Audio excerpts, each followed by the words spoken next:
ఇప్పుడు నెల తప్పిన నన్ను సురేష్ పెళ్లి చేసుకుని పొమ్మన్నాడు. పెద్దవారు, న్యాయం తెలిసిన వారు, మీరే మీ అబ్బాయికి నచ్చ చెప్పి ఎలాగైనా మా పెళ్లి జరిపించాలి. చూడమ్మా, నువ్వు సురేష్ ప్రేమించుకున్నట్టు సాక్ష్యాలేమన్నా ఉన్నాయా? అంటే ఉత్తరాలు గాని, ఇచ్చిపుచ్చుకున్న బహుమతులు గాని, నీ ప్రేమను గురించి పూర్తిగా తెలిసిన మనుషులు గాని? ఏమీ లేవు, ఎవరూ లేరు. ఒకరికొకరం సాక్ష్యం అంతే. ఓహో, నీ పేరేమిటమ్మా? భారతి. చూడు భారతి, నువ్వు మా వాడిని ప్రేమించే ముందు గాని, వాడితో తిరిగే ముందు గాని నాతో చెప్పావా? నా పర్మిషన్ తీసుకున్నావా? ప్రేమించే ముందు పెద్దల పర్మిషన్ తీసుకోవాలని తెలియక చెప్పలేదు సార్. మరి నీ ఇష్టం వచ్చేట్టు తిరిగిన దానివి ఇప్పుడు నా దగ్గరికి ఎందుకు వచ్చావు? బాధ్యత గల తండ్రిగా కొడుక్కి బుద్ధి చెప్తారని వచ్చాను. నువ్వు నెల తప్పడానికి కారణం మా వాడు కాదు అంటే ఏం చేస్తావు? మోసం చేసే కొడుకు, ఆ కొడుకు తగ్గ తండ్రి అని ఊరు వాడ చాటింపు వేస్తాను. ఏం బెదిరిస్తున్నావా? చేసిన పనికి సిగ్గుపడి ఇంట్లో కూర్చోడం పోయి. సార్, సిగ్గుపడి ఇంట్లో కూర్చుంటే పుట్టబోయే బిడ్డ పుట్టడం మానేస్తాడని గ్యారంటీ మీరిస్తే అలాగే కూర్చుంటాను. చిచి, మరీ బరి తెగించి మాట్లాడుతున్నావే. ఒట్టి బజార్ సరుకులా ఉన్నావు. బజార్ సరుకు మీకు బాగా తెలుసు అనుకుంటాను. Shut up. చెప్పేది వినండి సార్. నాలాంటి బజారు సరుకు కడుపున మీలాంటి గొప్పింటి వంశం నిలబెట్టబోయే బిడ్డ పుట్టబోతున్నాడు. మీ గొప్పింటి రక్తం బజారు పాలు కాకూడదని మీ ఇంటి కోడల్ని అవుదాం అనుకుంటున్నాను. మా ఇంటి కోడలా? నాన్సెన్స్. ఏ, మీ కొడుకు అర్హతలకి తగనంటారా? తగవు. పెళ్లికి ముందే తిరిగి కడుపు చేయించుకునే రకం మా ఇంటి కోడలు ఎలా అవుతుంది? మరి మీ అబ్బాయి పెళ్లికి ముందే తిరిగి కడుపు చేసే రకమే కదండి. ఓ మంచి ఇంటికి అల్లుడు ఎలా అవుతాడు? ఏమిటా మాటలు? వాడు మగాడు. మగాడు కడుపు చేస్తే తప్పులేంది, ఆడది కడుపు చేయించుకుంటే తప్పేమిటి సార్? సిగ్గు లజ్జాలేని ఇలాంటి ఆడపిల్లని ఇంట్లోకి అడుగుపెట్టిన తప్పు. Get out. మిస్టర్ దయానిధి, న్యాయవాదివని కొడుకు చేసిన తప్పును సరిదిద్ది ఆడపిల్లకి న్యాయం చేస్తావనే ఆశతో వచ్చాను. కానీ కొడుకు తప్పును కప్పిపుచ్చి ఆడదానితో అసభ్యంగా నీచంగా మాట్లాడేవాడివని అర్థమైంది. చూడు, అందినంత వరకు అనుభవించి ఆకలి తీరాక విస్తరాకును విసిరేసినట్టు విసిరేస్తే ఊరుకునే పాతతరం అమ్మాయిని కాను. నీ కొడుకును కోర్టుకేడుస్తా. లాయరు కదా, బలాబలాలు కోర్టులో తేల్చుకుందాం. See in the court of law. ఏమండి, ఇదెక్కడ కూడా అండి? ఇప్పుడు ఏం చేయాలి? నీ కొడుకు గడ్డి పెట్టాలి. ఏడివాడు?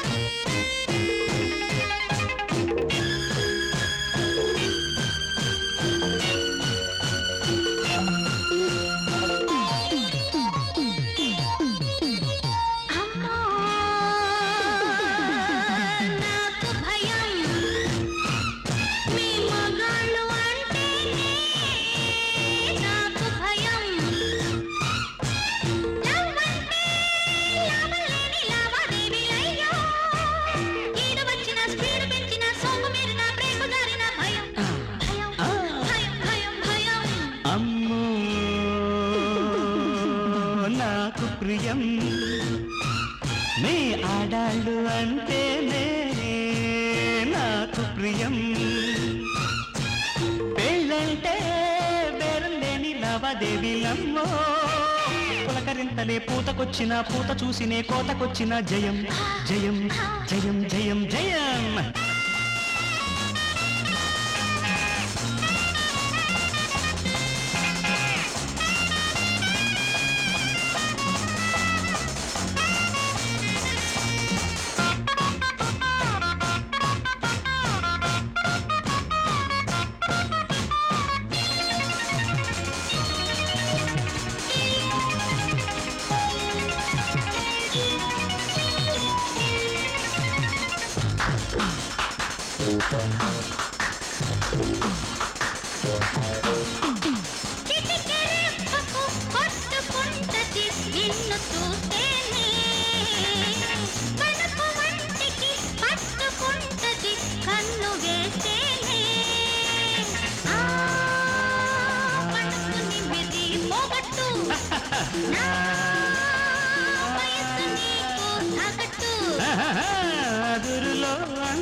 అదిరిపోతుంటే అదునులో పరువం పదును మీదుంటే ఎల్లు వచ్చిన ఏరు దాటిన దాటి తప్పనే తగలబెట్టిన అదే ప్రియం ఇదే జయం జయం ప్రియం ఉభయం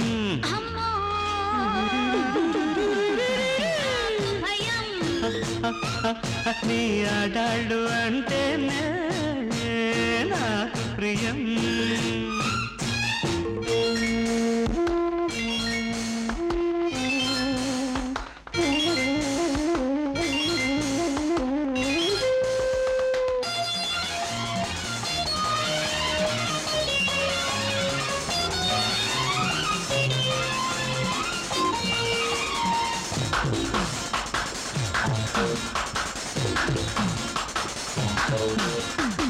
చిలక ఎక్కడో పలుకుతుంటది నిన్ను చూస్తేనే చిగురు మేతలే అడుగుతుంటది కన్ను వేస్తేనే ఆ చిలక అడిగే పండివు నా పడక కుదిరే తిండివు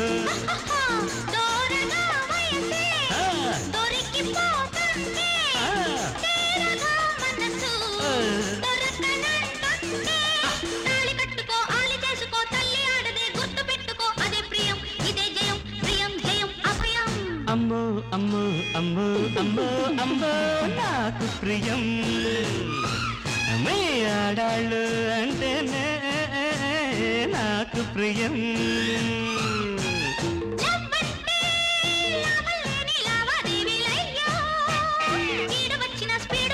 పూత చూసి నీ కోతకొచ్చిన జయం జయం జయం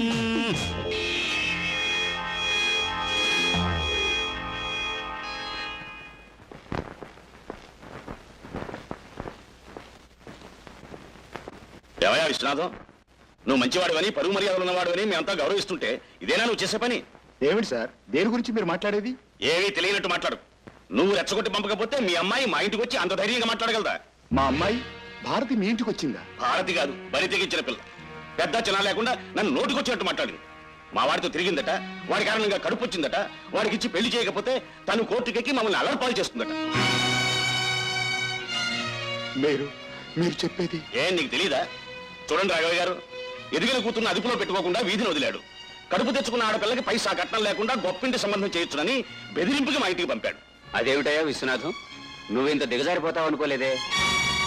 కడుపు వచ్చిన కూతుర్ని ఏ డాక్టర్ దగ్గరకు తీసుకెళ్లి కడుపు తీయించాలి గాని ఇలా పరువు గల వాళ్ళ ఇంటికి పంపిస్తావా? చిచ్చే. లేదు బాబు, నాకేం తెలియదు. నీకు తెలుసో తెలీదో నాకు అనవసరం. నీ కూతురు కడుపు తీయించుకుంటావో కాళ్ళు చేతులు విరగొట్టి మూలపడేస్తావో కూడా నాకు అనవసరం. ఇంకొకసారి మీ అమ్మాయి మా కుటుంబం జోలికి వస్తే నిన్ను దాన్ని కోర్టుకు లాగి పరువు నష్టం దబాయిస్తాను.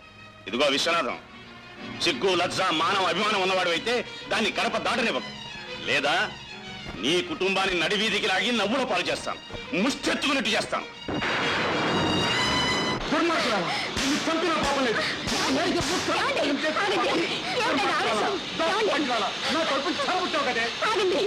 ఏం జరిగిందండి? ఎందుకంటే దాని అలా కొట్టి చంపుతారు? చంపడం కాదే, దీన్ని ఏం చేసినా పాపం లేదు. ఇదేం చేసిందో తెలుసా? లాయర్ డైనీస్ గారి పంపకెళ్ళి తను నెల తప్పానని, వాళ్ళ అబ్బాయితో పెళ్లి చేయకపోతే కోర్టు కడతానని బెదిరించింది. కడుపుస్తే కన్న వాళ్ళతో చెప్పడం పోయి ఊరంతా చాటింపేసి వచ్చింది నీ కూతురు. చాటింపు ఎంత పని చేసేవి? గారంగా చూసుకుని ప్రేమగా పెంచినందుకు మా బ్రతుకులు బజార్లు పెడతావా? సరే, నిన్ను కన్నందుకు మాకు గొప్ప శిక్ష విధించేవే. ఇక మేము తలెత్తుకుని ఎలా తిరగలం? నీ పెళ్ళి అవ్వకపోవడమే కాదే, నీ తర్వాత పుట్టిన పాపానికి దాని బ్రతుకు కూడా అన్యాయమైపోతుంది. ఇప్పుడు మమ్మల్ని ఏం చేయమంటావే? ఏం చేయమంటావు? దాన్ని ఏమిటి అడిగేది? ఏ డాక్టర్ దగ్గరకు ఈడ్చుకెళ్ళి ఆ కడుపులో పెరిగే పాపాన్ని? నేను అందుకు ఒప్పుకోను. అబార్షన్ చేయించుకోను. ఏమిటి ఏమిటి నువ్వు అనేది? అవును, నేను అబార్షన్ చేయించుకోను. బిడ్డని కంటాను. ఆ బిడ్డకి సురేష తండ్రిని చాటి చెప్తాను. సిగ్గుతో వాడు అందరి ముందు తల దించుకునేటట్టు చేస్తాను. ఆడదాన్ని అనుభవించి వదిలేద్దామనుకునే మగ విధవలకి పాఠం చెప్తాను. సావిత్రి, దీనికి ఏదో మర్చినట్టుంది. కాళ్ళు చేతులు కట్టి 4 రోజులు గదిలో పెట్టి తిండి పెట్టకుండా ఉంటే దీనికి తిక్క కుదురుతుంది. నాన్న, మీరేం చేసినా సరే నేను అనుకున్న పని చేసి తీరుతాను. మీకు ఇష్టం లేకపోతే చెప్పండి, ఈ క్షణం